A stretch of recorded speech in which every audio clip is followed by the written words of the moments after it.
Pueden saludar, mis hermanos. Sí.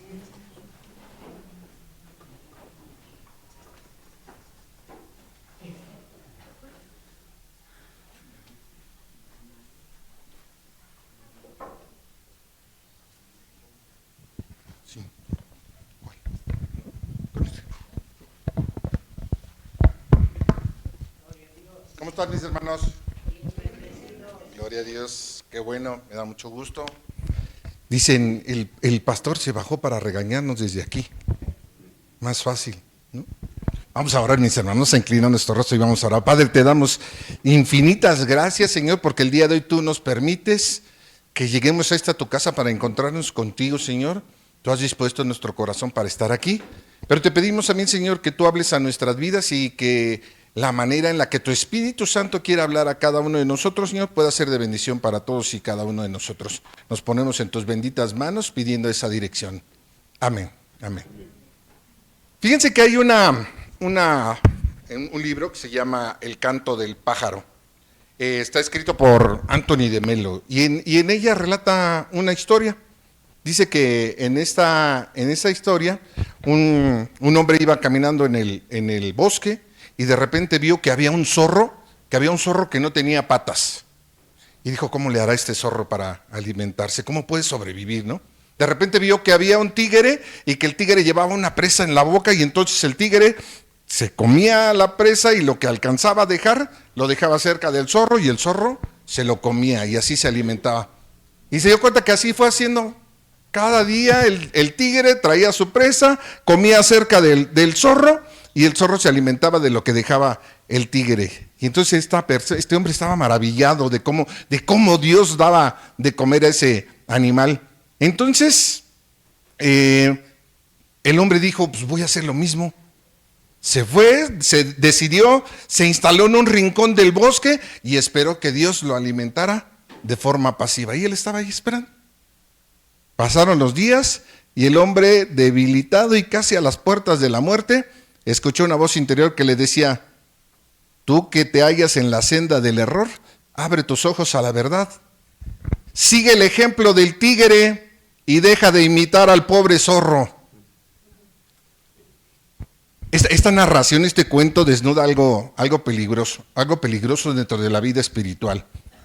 La tentación de contemplar las necesidades del mundo y del prójimo esperando a que Dios actúe como si fuera un mago externo, mientras nosotros estamos cruzados de brazos. El día de hoy, cuando celebramos la mesa del Señor, la palabra nos confronta de una verdad que a la vez es exigente, pero también es gloriosa, que es el milagro de la abundancia del reino. Pero este milagro no ocurre evadiendo la responsabilidad que nosotros tenemos, sino a través de consagrar a Cristo lo que nosotros tenemos en nuestras manos.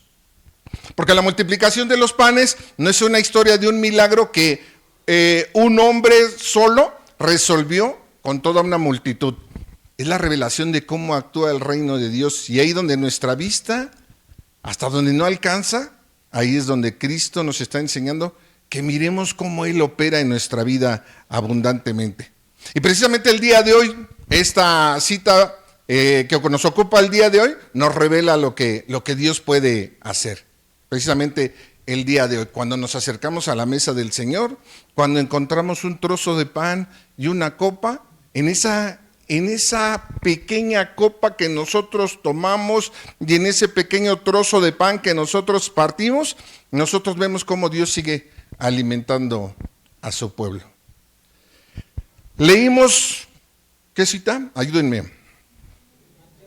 Mateo capítulo 14, versículos del... Perfecto. Versículos 13 y 14. Vamos a ir revisando rápidamente esta parte. Dice en los versículos 13 y 14, dice que Jesús tuvo compasión de ellos y sanó a los que de ellos estaba enfermo. Fíjense que el contexto, lo que encontramos, lo que le antecede a la cita bíblica que miramos el día de hoy, es importante. Vamos a revisar un poquito más hacia atrás el comienzo de este versículo 14. En nuestras Biblias, en la mayoría de las que tenemos, dice por ahí, le ponen algunos subtítulos. ¿A qué se refiere? ¿Con qué inicia el capítulo 14? Con la muerte de Juan el Bautista. Jesús acaba de escuchar que su primo acaba de ser asesinado. Y entonces lo que hace Jesús es buscar retirarse para estar a solas. Ese deseo de apartarse. La palabra que se traduce aquí como ese deseo de apartarse es anacoreo. De ahí proviene la palabra anacoreta, que eran aquellas personas que se apartaban de la sociedad para vivir en contemplación. Bueno, resulta que Jesús quiere apartarse de la multitud. Y entonces la multitud lo encuentra. Y aquí aparece una palabra de las más importantes de este pasaje. Esplagnomai se llama. Tuvo compasión, dice. ¿Qué ha sentido usted cuando se enamora? Dice amor. ¿Qué ha sentido usted cuando se enamora? ¿Qué dicen poéticamente por ahí? No digan ahorita, no, es que ya tengo que dar el gasto, ya, o sea, no. Cuando usted se enamoró, ¿qué sintió? ¿Cómo? A ver. Mariposas en el estómago. ¿Por qué no dijo, sentí mariposas en la cabeza? ¿No? Algunos decimos, me voló la cabeza, ¿no? Pero lo que sentimos es mariposas en el estómago. Fíjense que los judíos creían que las emociones salían desde aquí, desde el vientre. Esplagnomai es desde aquí adentro tengo esa emoción, ¿no? O sea, esas mariposas en el estómago salen de aquí. Entonces, cuando dice el texto que Jesús tuvo compasión, él desde sus entrañas, él sintió compasión, le preocupó esas personas. Pero hay algo bien importante, mis hermanos, en el texto que revisamos el día de hoy, que el sentimiento que tenía Jesús no era algo superficial, era una verdadera conmoción que él tenía desde dentro. Si nosotros miramos, los discípulos, ¿qué era lo que estaban haciendo?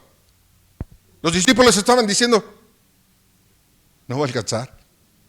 ¿Sí? O sea, ellos estaban preocupados en la logística. ¿Cuántos son? ¿Cómo le vamos a hacer? ¿Qué vamos a dar? ¿No? Y lo que Jesús está mirando son personas que tienen una necesidad. El reino de Dios no nació desde una planeación sentados a lo mejor en un escritorio o plasmando ideas en un papel. El reino de Dios nació desde un corazón compasivo. Leímos también Génesis capítulo 32 y dice que Jacob llega necesitado, necesita pan, necesita reconciliación, necesita identidad, bendición. Toda la noche está luchando hasta que finalmente recibe un nuevo nombre, ¿no? Y ambos relatos, en los dos, Dios responde a la necesidad que hay en el corazón. Esas personas que Jesús veía, más que tener una necesidad de que les pudieran dar alimento para comer, fueron a buscar a Jesús para ver qué era lo que Jesús podía darles espiritualmente. Y Jesús se compadeció de ellos. El Salmo 103, en el versículo 13, dice, como el Padre se compadece de los hijos, se compadece Jehová de los que le temen. Así es el corazón de Dios. Nosotros como iglesia, o toda la iglesia en general, puede caer fácilmente en la tentación de organizar actividades sin mirar realmente a las personas. Puede ser que haya algunos trabajos, no le voy a llamar ministerios, algunos trabajos que algunas iglesias llegan a tener en dar torta, café, pan, cobijas, y nunca se pongan a mirar a las personas. Por eso decía que el reino de Dios nunca comienza con programas elaborados o plasmados en una hoja de papel. Comienza desde poner en oración a aquellas personas a las que se les va a servir aun y cuando no las conozcamos. Comienza cuando nuestra mirada, desde el momento en el que ya tenemos, Dios ha puesto esa idea en nuestro corazón, desde ese mismo momento nosotros ya estamos mirando con la misma mirada de Cristo a aquellos a los que vamos a servir. Y al presentarnos en la mesa, es bueno que nosotros también podamos repetir las palabras del samita cuando le decimos, Señor, ¿cuáles son mis intenciones. El salmista decía, examíname, oh Dios, y conoce mi corazón. Pruébame y conoce mis pensamientos. Y déjenme decirles algo, mis hermanos, nadie se presenta a tomar la comunión confiando en sus propios méritos. Nadie puede decir, yo voy a tomar el día de hoy la comunión porque he sido muy inteligente, porque yo he sido el que más he trabajado o la que más he trabajado, porque yo soy el mejor, el bueno, el más bonito. Ninguno de nosotros nos presentamos delante de Dios a tomar la comunión diciéndole, yo soy mejor o yo lo merezco. Ninguno de nosotros nos presentamos con ningún mérito, no hacemos nada ni tenemos nosotros algo que podamos decirle al Señor, por esto puedo tomar la comunión. Todos nos presentamos delante de Él pidiéndole a Dios misericordia. El Salmo 51 dice, crea en mí, oh Dios, un corazón limpio y renueva un espíritu recto dentro de mí. Y así nos presentamos delante de Dios. Y cuando somos así, todos somos recibidos por la compasión del Señor. La abundancia del reino comienza cuando nosotros decimos, Señor, yo no soy suficiente ni merezco nada. No tenemos, dice, continuando con el texto en el capítulo 14, regresando al Evangelio de Mateo, dice que los discípulos, dice que cuando, versículo 15, cuando anochecía, se acercaron a él sus discípulos diciendo, el lugar está desierto, la hora ya está pasada, despide a la multitud para que vayan por las aldeas y compren de comer. Y Jesús les dijo, no tienen la necesidad de irse. En el versículo 17 ellos dicen, no tenemos, dice, aquí sino 5 panes y 2 peces. Cuando Jesús les dice que den de comer, como todos los financieros, como todos los que nos dedicamos a los números, una vez cuando fue lo del el 2010, no fue, ¿cuándo fue el huracán allá en Acapulco? ¿En el 2019? No, apenas hace como 2-3 años. Empezamos a hacer despensas y entonces poníamos las despensas y las poníamos así en las mesas. Y todos agarraban y decían, miren tantas despensas. Entonces yo veía las despensas y decía, no va a alcanzar.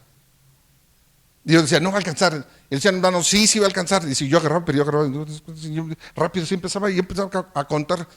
Pero había quienes, yo contando con mi cabeza cuadrada, así de contar y de hacer números, decía, no va a alcanzar. Pero había quienes decían, no, sí alcanza. Y sí va a alcanzar. Y Dios va a proveer. Y gracias a Dios el Señor hace las cosas perfectas. Nosotros como financieros en las iglesias hacemos cuentas, calculamos, evaluamos los recursos y todos en la iglesia terminamos diciendo, no hay dinero, ¿no? Hay un contraste muy enfático en el texto de Mateo en el día de hoy. Hay 2 maneras de mirar la realidad. Los discípulos dicen, Señor, 5 peces, 2 panes, 5,000 gentes. No va a alcanzar, no se puede. Y Jesús parte desde la suficiencia del Padre, de lo que su Padre puede hacer. Jesús no dice, no va a alcanzar. Versículo 18. ¿Qué dice? Traédmelos acá. Y esto cambia completamente la escena. Jesús no les está diciendo a sus discípulos, vayan y consigan más. ¿Qué les dijo? Traédmelos acá. Eso que tienes, eso que tú puedes ofrecer, eso que tú eres, no te va a decir Dios, no necesito que tengas más. El Señor no te va a decir eso, te va a decir, eso que tú tienes, tráelo. Hay algo que encontramos constantemente en las Escrituras. Dios rara vez comienza con la abundancia humana. Prefiere lo pequeño. Moisés usó una vara, David usó una honda, la viuda utilizó vasijas para el aceite. El día de hoy escuchamos 5 panes, 2 peces. Y miramos una cruz. A simple vista todo parecería insuficiente, pero es insuficiente hasta que pasa por las manos del Señor. Porque la fidelidad de Dios nunca depende de los cálculos que nosotros podamos hacer como humanos.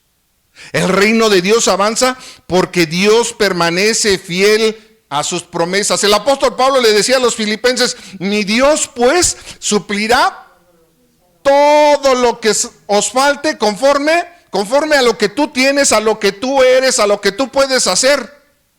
No. Entonces quedaron así como, ay, pastor, ¿y qué versión es una versión apócrifa, pastor? Dice Filipenses 4:19, mi Dios, búsquelo en su Biblia. Lo espero. El que se me quede viendo le voy a decir que lo lea. Filipenses 4:19. Cuando lo tenga, todavía no lo lea. ¿Dónde se encuentra Filipenses? Ay, dijeron entre Génesis y Apocalipsis. Perfecto. Filipenses 4:19, ¿ya lo tiene? Vamos a ponernos de pie. Filipenses 4:19.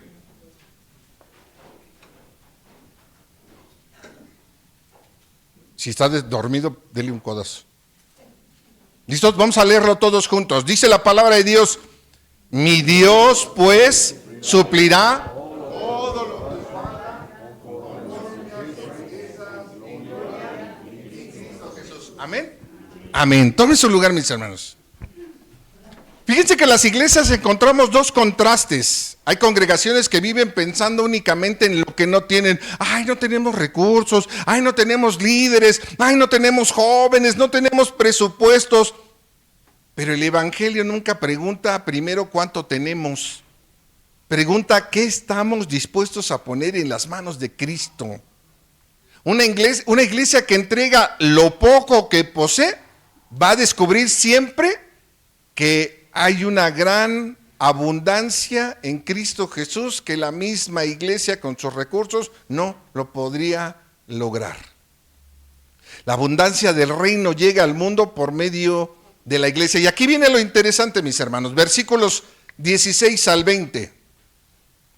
Ya leímos que los discípulos, cuando hicieron cuentas, miraron todo lo que tenían que hacer, dijeron, no tenemos sino 5 panes y 2 peces. En el versículo 16 Jesús les dice, no se tienen que ir, no es necesario que se vayan. ¿Qué? Dadles vosotros de comer.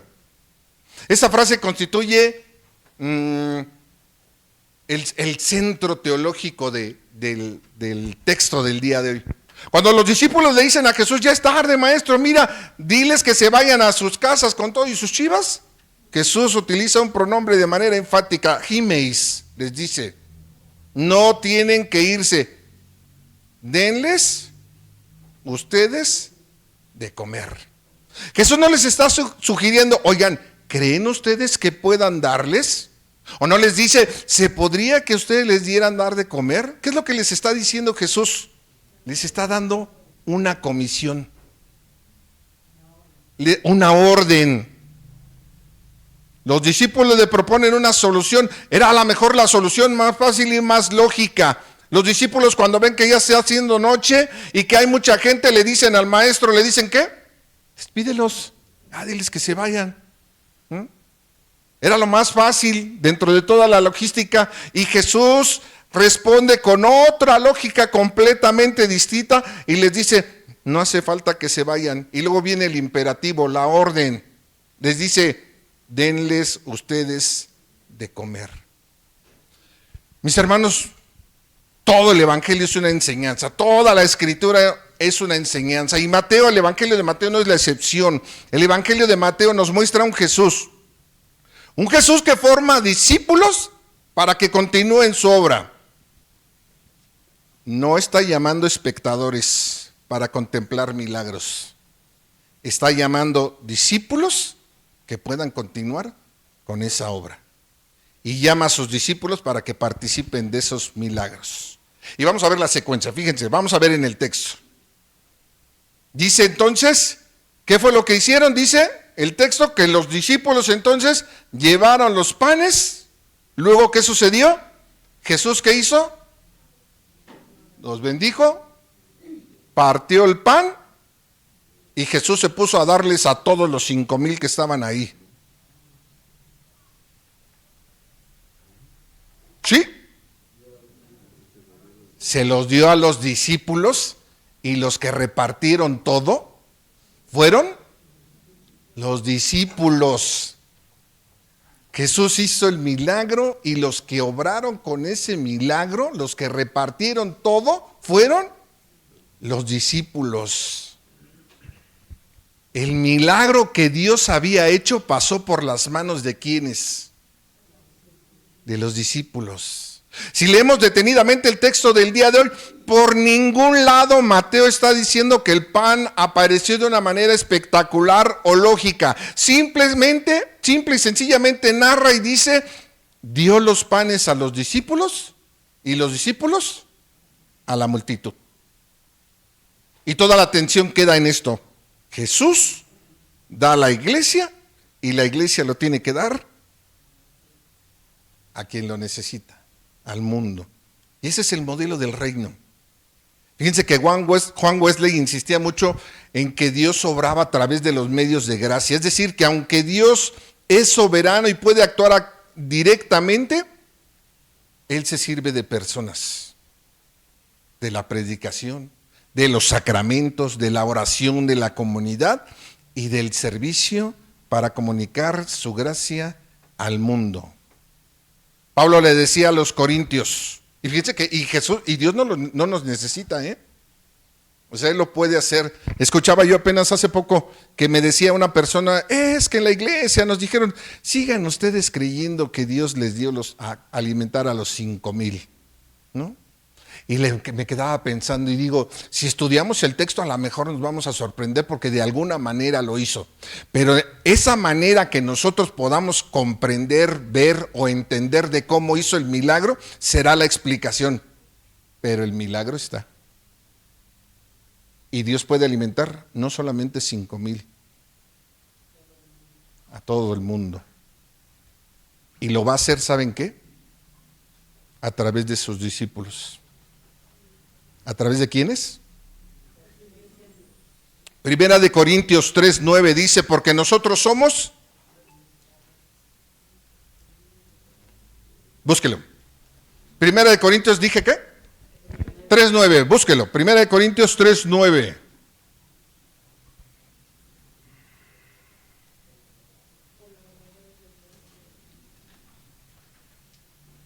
¿Ya lo tiene?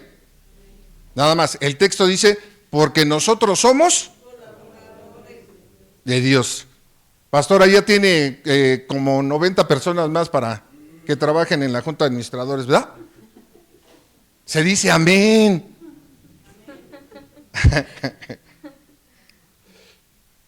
Si nosotros nos preocupamos por nuestras capacidades, créanme que no lo vamos a lograr. El Evangelio se comparte con lo que Dios pone en nuestros corazones y lo primero que pone en nuestros corazones es amor por Él. No está esperando ni viendo si tenemos títulos. En lo que podemos hacer, lo debemos de hacer. Porque nosotros somos colaboradores. El que va a hacer la obra es el Señor.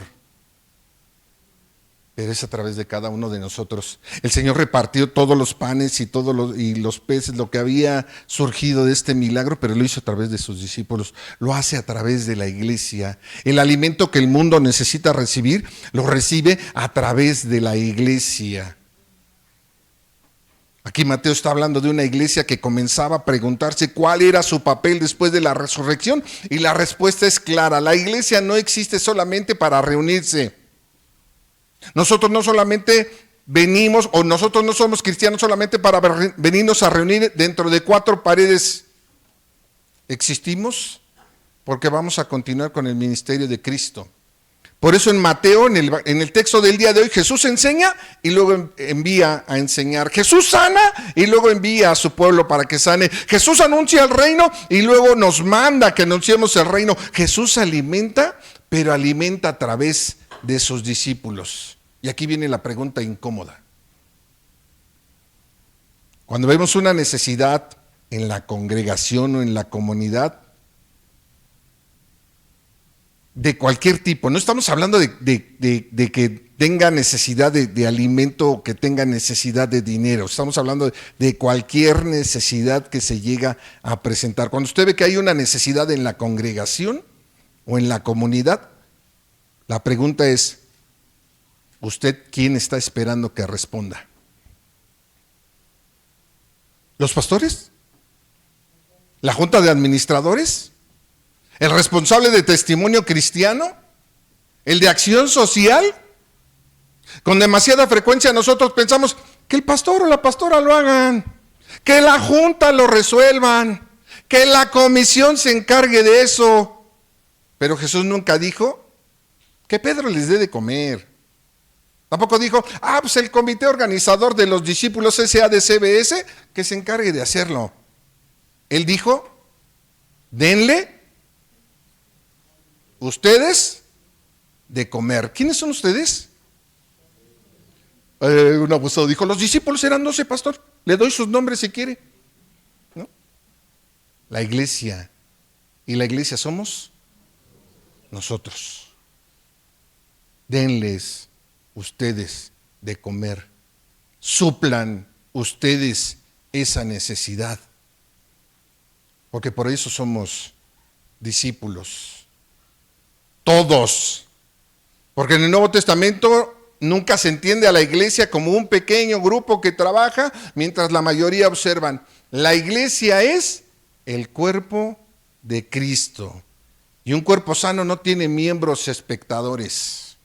Todos participan, todos sirven, todos llevan el pan. ¿Algunos de ustedes le han puesto yeso o una férula en alguna extremidad? ¿Sí? Ok, bueno. Después de que le quitan el yeso o la férula, ¿cómo queda su extremidad? Su mano, su brazo, su pierna. ¿Mande? Sensible.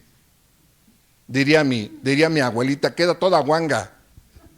A mí, una vez yo me rompí un músculo de la pierna, aquí en esta, y así estuve varios años, y me pusieron una férula desde aquí, desde la ingle hasta el tobillo. Y después de que me la quitaron, tuve que usar todavía, ¿como cuántas semanas? Como 3 semanas más todavía tuve que utilizar muletas, porque mi pierna no estaba defectuosa, sino que no podía ser utilizada. Déjenme decirles algo.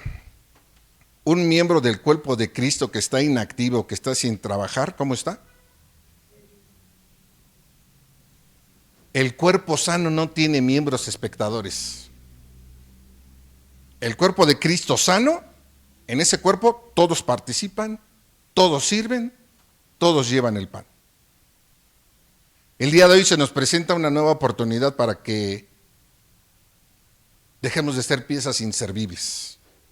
Cada primer domingo de mes, cuando celebramos la comunión, la iglesia hace exactamente el mismo movimiento del texto.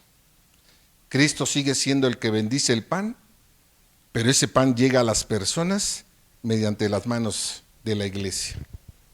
En nuestra tradición como metodistas, el ministro es quien preside la mesa, pero la mesa no pertenece al ministro, pertenece a Cristo. Y la iglesia participa activamente en su celebración.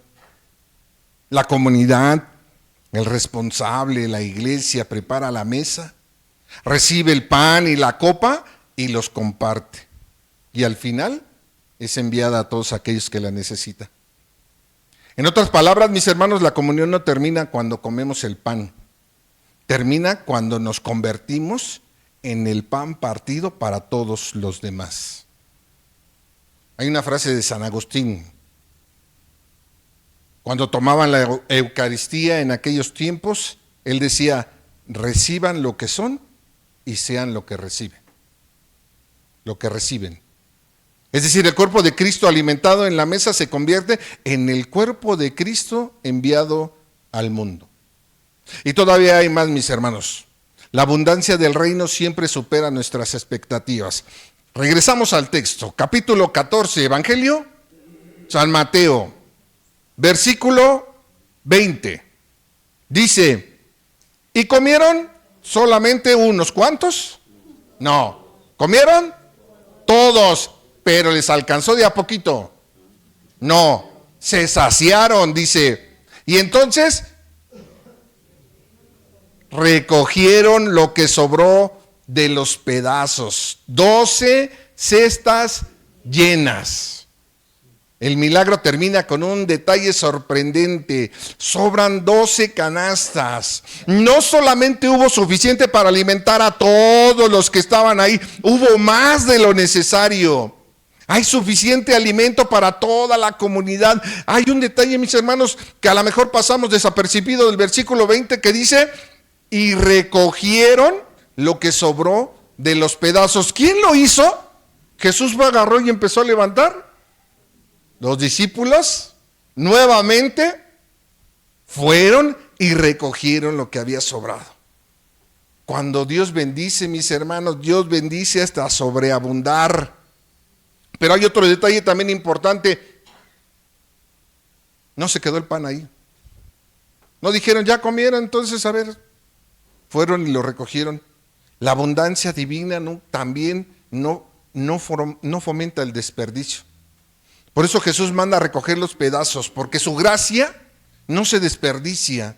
La gracia de Dios se administra fielmente. Lo que leemos en el texto del día de hoy nos muestra que Dios no es un tacaño. Nuestro Dios es un Dios generoso que siempre supera nuestras expectativas. El apóstol Pablo le escribía a los efesios y les decía, aquel que es poderoso para hacer todas las cosas mucho más abundantemente de lo que pedimos o entendemos. Lo que usted le pueda pedir, lo que nuestra mente, nuestros ojos, nuestras capacidades nos alcancen a dar, el Señor todavía más allá lo va a superar. Porque nos conoce, porque Él es bueno con nosotros, porque su gracia se manifiesta en nosotros, porque su misericordia no la vamos a comprender. A lo mejor algunos de nosotros digamos no la merecemos, pero su misericordia es inefable, usted no la va a entender nunca.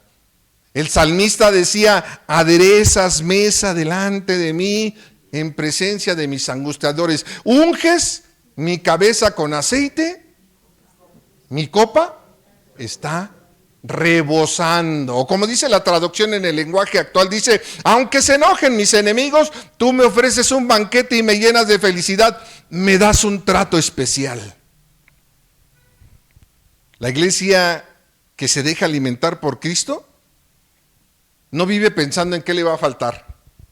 Vive pensando en que puede servir, en que puede compartir, en que puede perdonar, en que puede enviar, en que puede sembrar. No está reclamando ni le está diciendo, ay, es que mira tú, Señor, nada más trajiste o encontraste y mira. Ve cómo puede servir. Porque la iglesia que se deja alimentar por Cristo sabe que su fuente, la fuente de donde están sus reservas, es en Dios. La Santa Comunión es precisamente el recordatorio, mis hermanos, el recordatorio visible de esa abundancia. La mesa que tenemos aquí al frente es el testimonio de que el amor de Dios es tan grande que entregó a su Hijo, a su único Hijo. ¿Sabes por quién? No. Por mí. Por ti. Por ti. Por ti. Por ti. Por ti. Por ti. Por ti. Por ti. Por ti. Porque cuando decimos nosotros nos metemos entre toda la bola y decimos, pues a todos. No. Lo hizo por mí. Lo hizo por ti. Por ti. Por ti. Por ti.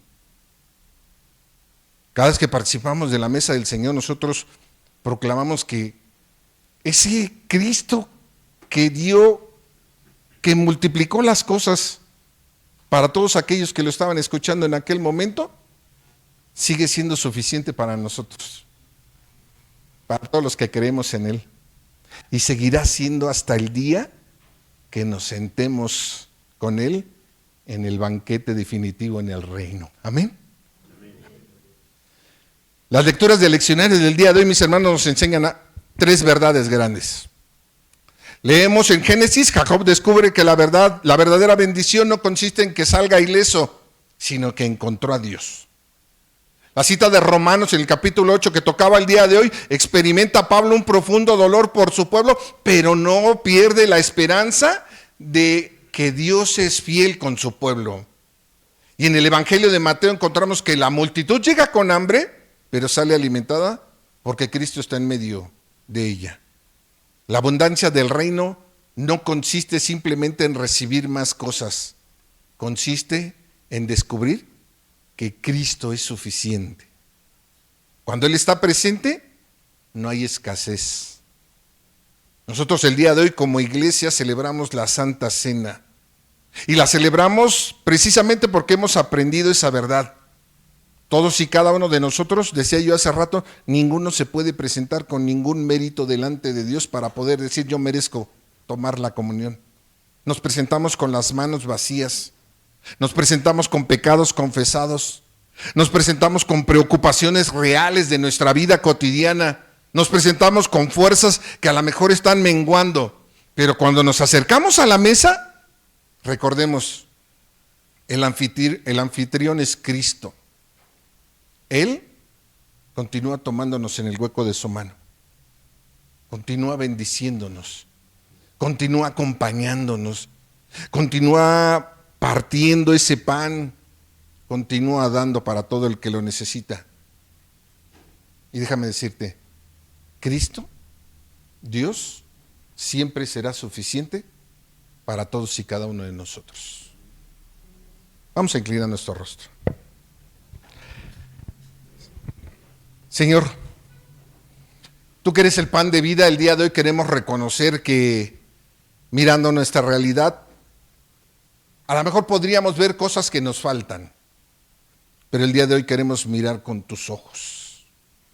Queremos mirar que, aunque tal vez pensemos que somos indignos, tu amor, tu gracia y tu misericordia para todos y cada uno de nosotros es suficiente.